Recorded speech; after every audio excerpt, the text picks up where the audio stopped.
Hi, I'm Jacob Hornberger, president of the Future of Freedom Foundation, joined by Sheldon Richmond, the vice president of the foundation, and this is the Libertarian Angle, the show that brings you the libertarian perspective on the burning issues of the day. Sheldon, there have been some really big developments in the drug war. It appears to me like the thing has fallen apart, that it's just a matter of time now, and it seems to me a short period of time when this war may finally be brought to a close. On the Sunday New York Times, the Times editorial board has a lead editorial called End Prohibition Again. And that is followed by two separate editorials that appear to be written by members of their editorial board. One that says, let the states decide the issue, get the federal government out of it. The other one is about how public attitudes toward marijuana have changed. Now, this isn't an ideal from the perspective that you and I take. We would just end the drug war on all drugs, legalize cocaine, heroin, marijuana, the whole shebang. But it certainly means that I think the handwriting's on the wall. This thing's about over, at least with respect to marijuana. You got two states that have legalized it, multiple states that have legalized it for medicinal purposes, and now you have the New York Times editorial board saying it's time to at least get the federal government out of the war on drugs. What do you think? Yeah, I think the focus, of course, the editorial board's focus was the federal level. They didn't, at least in that major editorial, the lead one, they didn't express an opinion, as I recall, on what the states ought to do.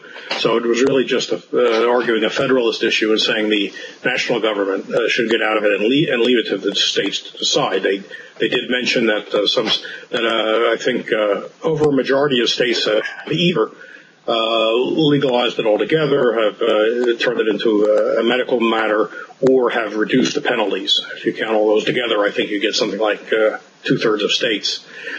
So it's the focus for them, at least, is on this, whether the federal government should have anything to say about it, or whether it should be handled in different ways in the states, the so-called what they used to call the laboratories of democracy. Let different states try different things, and then you get to see what works. And then if you make a mistake, it's not being made for the whole country. I mean, there's obviously some virtue. It's better than having the policy made at the national level. Attitudes, I guess, are changing about marijuana. I worry about medical marijuana, although because I worry about the recasting of the whole drug issue as a medical matter rather than simply a freedom of choice matter, as libertarians would want to see it.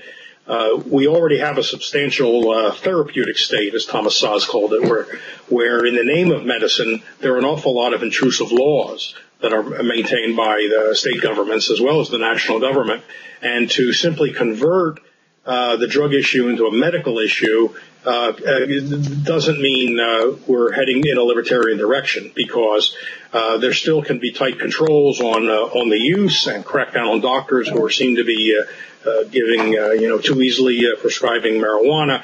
And as a libertarian, I think I would object to the principle that the government says, okay, if you have a certain if you qualify under a certain list of diseases that we've approved of, your doctor can prescribe marijuana, but nobody else. That's not a libertarian solution. Whether medical marijuana is a step toward legalization, we haven't really seen it in the states that have adopted medical marijuana. So I think that's still an open question. Some people do argue that. But that Colorado and Washington state have legalized just simply personal use, not related to medical use, is a good sign, and I hope people will will take the lead from that, and that will spread. Yeah, your point about medical marijuana is a good one, because it really goes to the heart of what we stand for as libertarians. I mean, we can talk about the disastrous consequences of the war on drugs, but let me set that argument aside. I think that's the argument that most people are getting influenced by, that it's just been a disaster all the way in terms of consequences, results, ruination of lives, violence, corruption, etc. But The main thing that drives libertarians like you and me is what I call the moral case for freedom, that people have a right to be free. I mean, this is what Jefferson was talking about in the Declaration of Independence, that we've been endowed by nature and nature's God with certain fundamental inherent rights that cannot be infringed upon by government, at least not legitimately. And part of liberty is the right to live your life the way you want, even if your choices, or especially if your choices are different from what everybody else thinks are right choices. And I just can't imagine a better model for this principle than the idea that you should be free to ingest whatever you choose to ingest. If you're not free to put what you want into your mouth, I don't see how anyone can truly consider himself free living in that kind of society. And yet that's the kind of society we've had, mostly since Richard Nixon, the president who got impeached and removed from office. He was the guy that was going to really crack down on the war on drugs, and of course they used it a lot to go after anti-war protesters during the Vietnam War, so that was a convenient little device. But it's this notion that you can put somebody into jail, that the state can do this simply because he is ingesting substances that the rest of the society may disapprove of, I find absolutely abhorrent. And so your point about medicinal marijuana, if I construe it correctly, is that it still implies this notion that government should be giving you permission, and it should be deciding when and if you can use various drugs. And as far as I'm concerned, that is a direct violation of the principle that you have a right to live your life any way you choose, so long as your conduct is peaceful.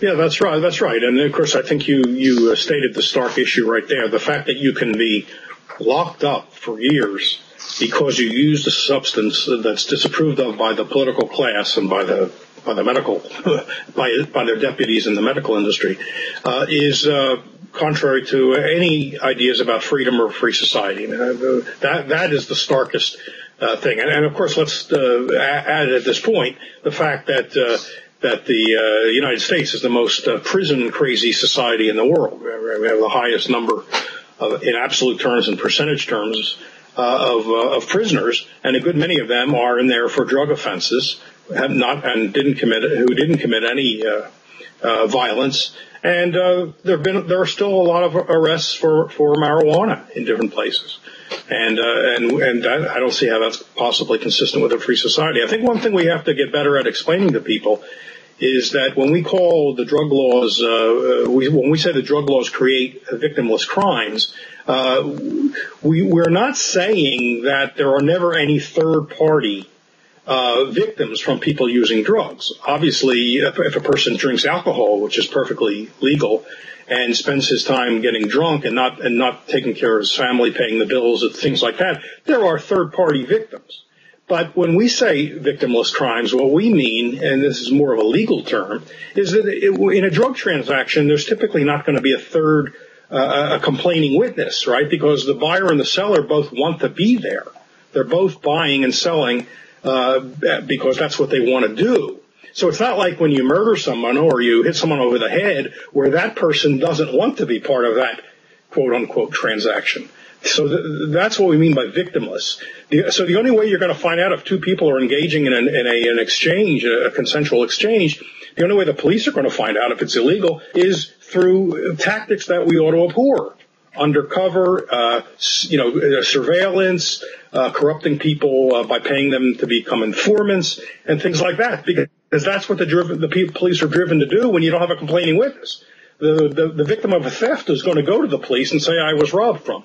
The family of a murder victim is going to go to the police and say, my loved one was killed. There's a complaining, if it's not a witness, there's a complaining party. But in a consensual drug transaction, there's not a complaining party, and the police, therefore, will use what many of us regard as highly unkosher methods, namely domestic surveillance and spying. And now we know that the NSA is involved in this by funneling information to local police.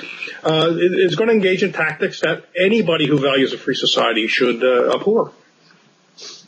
Well, it's interesting that you mentioned Prohibition. I think that's what the Times was alluding to in its editorial. Let's end Prohibition again, because it's really just like a mirror image of what's going on with the drug war.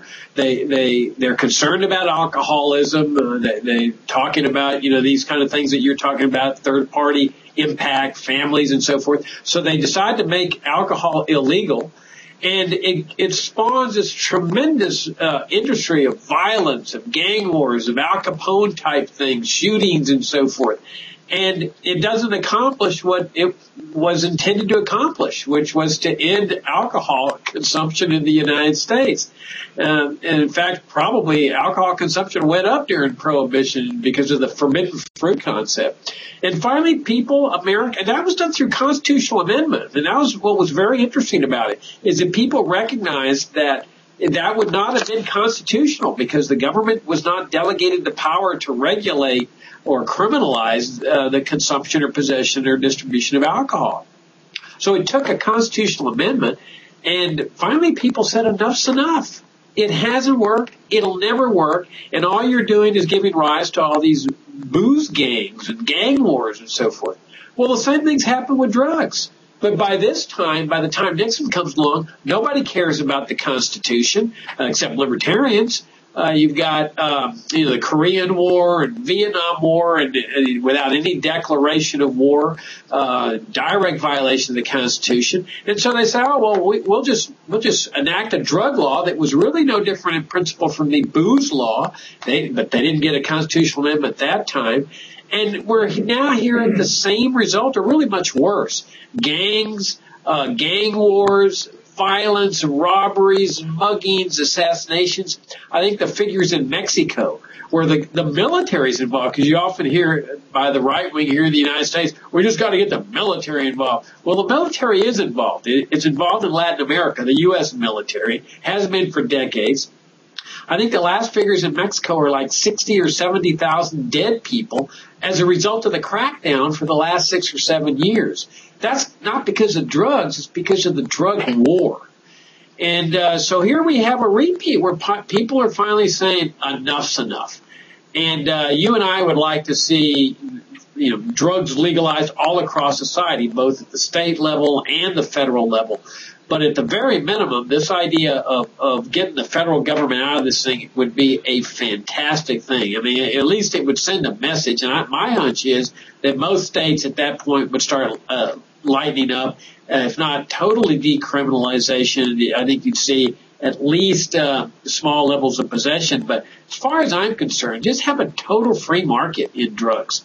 Heroin, cocaine, eliminate the black market here, the violence. Let pharmacies sell these drugs the way it was when this country was founded throughout the 1800s. Let adults be adults for once. And then you end up getting rid of all these gang wars and gangs and cartels, which is precisely what they purport to do with the drug war, but are unsuccessful because it actually produces those kind of institutions. Legalization would get rid of them immediately. Yeah, I think the story of Prohibition, I think recent scholarship shows it wasn't so much a libertarian story. People didn't start saying, hey, we have a right to drink, or even the more pragmatic one, the Prohibition is giving rise to organized crime. I don't know that people generally understood that.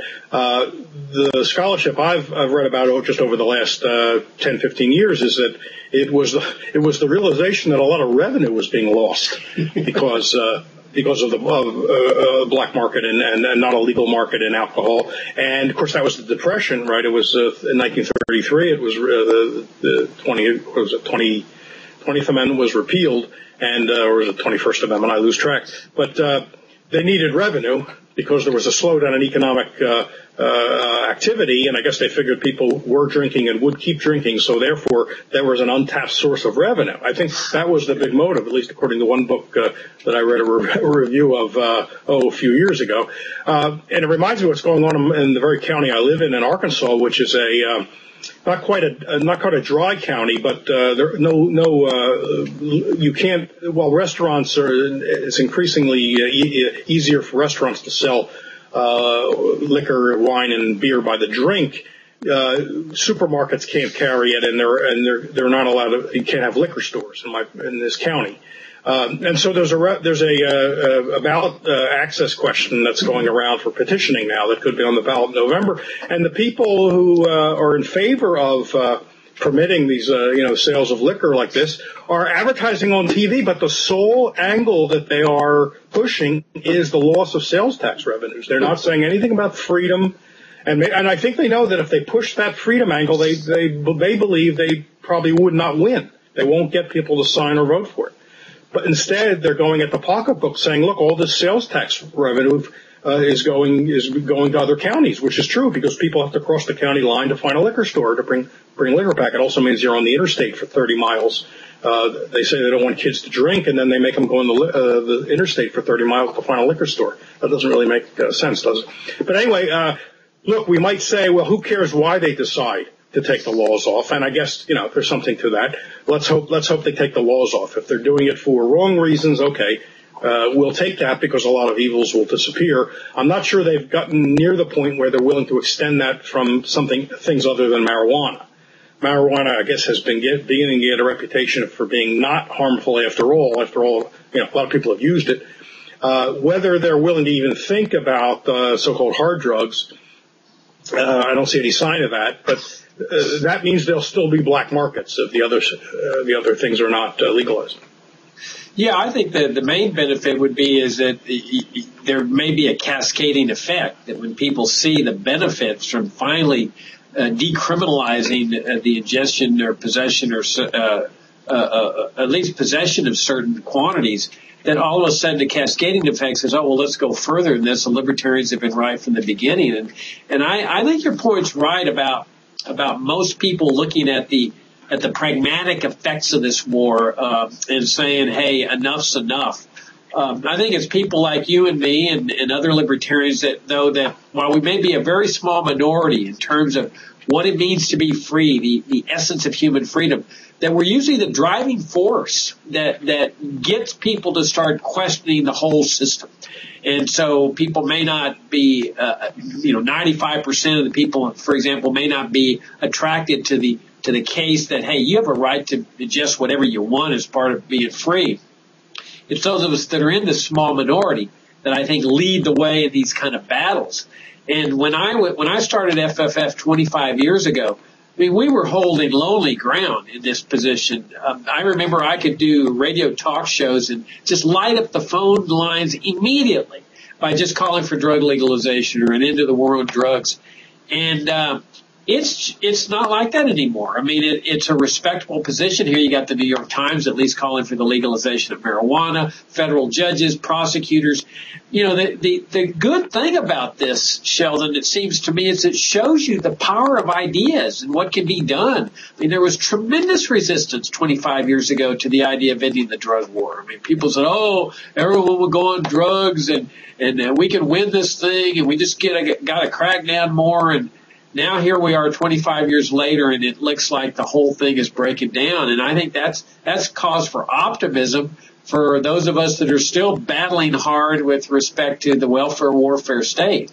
But I said many years ago that when the welfare state starts to crack, the first thing that's going to go is the drug war. And I still stand by that prediction. I think we're going to see the end of this thing in the very near term. Well, yeah, I'm not sure about the timetable. I wanted to invoke a couple of books here that people should take a look at. The first one is, which I've mentioned before, is Jacob Sullum's excellent book from a few years ago called Saying Yes. One of the things we're going to need to convince people of, and it's not part of the libertarian case, it's about sort of drugs themselves, is that the use of drugs is a volitional thing. It requires, the human agency. The person decides to use it. The person decides to use it a second time. Or the person decides not to find ways to stop using it if they've developed a habit. I mean, that's all human agency. Sullum corrects the impression which he believes stands in the way of a sane approach to drugs, namely the libertarian approach. He corrects the impression that drugs, the kind of drugs we're talking about, and a lot of people still include marijuana in this, drugs can't be used. They can only be abused. Now, with alcohol, we recognize the difference. Somebody can abuse alcohol drink all the time till every night he passes out drunk, till to the point where he causes himself physical problems, liver and otherwise. But we also recognize that alcohol can be used. In other words, used responsibly. You can have a drink once in a while. You can have a glass of wine with dinner. You can have a beer at a cookout. And hardly anybody disputes that there can be both use and abuse. But with drugs, most people believe there's only abuse. And what Sullivan's book does through interviews with people and other forms of evidence shows that any drug you can name is routinely used by responsible people. Now, this is not a commercial for drugs, but it's a fact. And if people don't understand that fact, if they think that drug addiction is something that leaps out of an alley and grabs you as you're walking past, with you being just a totally innocent victim who has no say in the matter, we're never going to see a change in people's attitudes. So I think we need to understand better how people do use drugs. You don't hear about anybody who uses drugs responsibly. Why? Well, first of all, they stay out of sight. They're not getting arrested. You're only learning about the person that, has died of an overdose or is involved in some other kind of crime or gets, the police, which tends not to be middle class people, white upper middle class people aren't harassed by the police. The other book I want to mention, and it ties in with what you said before, is we who traffic in theory like to think theory is really the controlling thing. If we can just convince people of the libertarian theory, they'll adopt the sane approach to drugs and everything else. But Thaddeus Russell's very good book, A Renegade History of the United States, shows that with or without the theory, freedom is often won at sort of on the street, at the street level, by people simply persisting in what they want to do.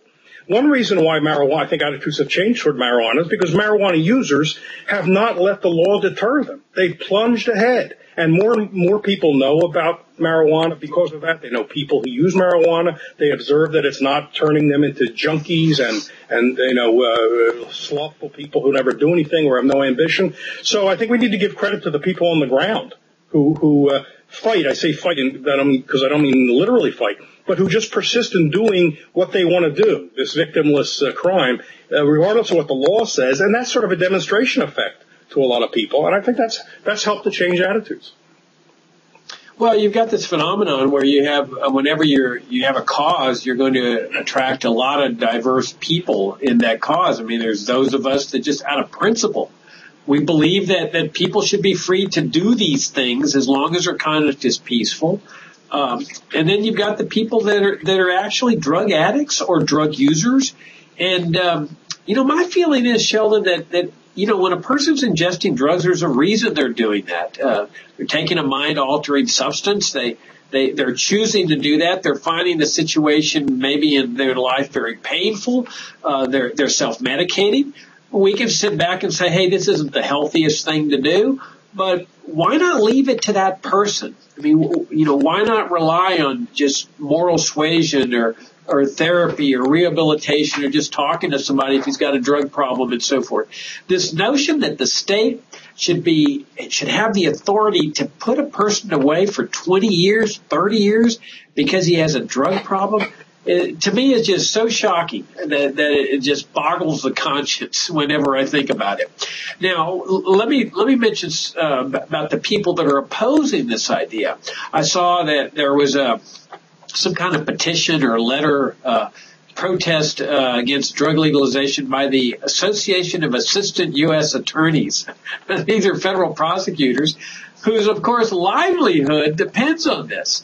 And so you've got this huge bureaucracy, this whole apparatus has been built up in the federal government dependent on the war on drugs. You've got the DEA, a huge army of law enforcement agents, to a certain extent the Border Patrol. You've got the clerks, the sheriff's departments that have drug agents and law enforcement agents there as part of their department, judges, federal judges and state judges, overcrowded dockets because of drug laws. Imagine if all of a sudden you ended the drug war. A lot of these people, maybe 95% of them, would be out of a job, or they'd be sitting there drawing a salary with nothing to do, and they know that. And so, I can envision this massive demonstration and protest in Washington against ending the drug war that is attended by the law enforcement community and the drug gangs, the drug lords and the drug cartels, all of them carrying the same signs, keep the drug war going, keep the drug war going, because they know that ending the drug war would immediately put out of business the drug lords, the drug cartels, the drug gangs, and all of the bureaucracy that has been built up, including asset forfeiture, where they have these self-funding fiefdoms. This whole bureaucracy has been built up and dependent on the war on drugs.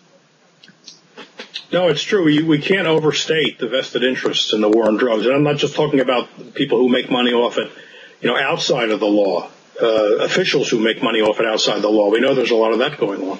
But I mean the legal reaping of financial rewards, the rehab centers that judges force people to go to, with the alternative being jail. So a lot of people choose the rehab center, even though they don't want to go there necessarily. They may not think they have a problem. But the judge says, jail or rehab, and so they take rehab. Those centers would rely almost entirely on tax money, and then like you say, the police that are very well outfitted with the latest military equipment, really, a lot of which some of which they get for free from the Department of Homeland Security. The prosecutions, yes, there's a huge kingdom that's been built up on because of drug prohibition over the years that those people would hate to lose. We also be remiss in not mentioning the foreign angle here.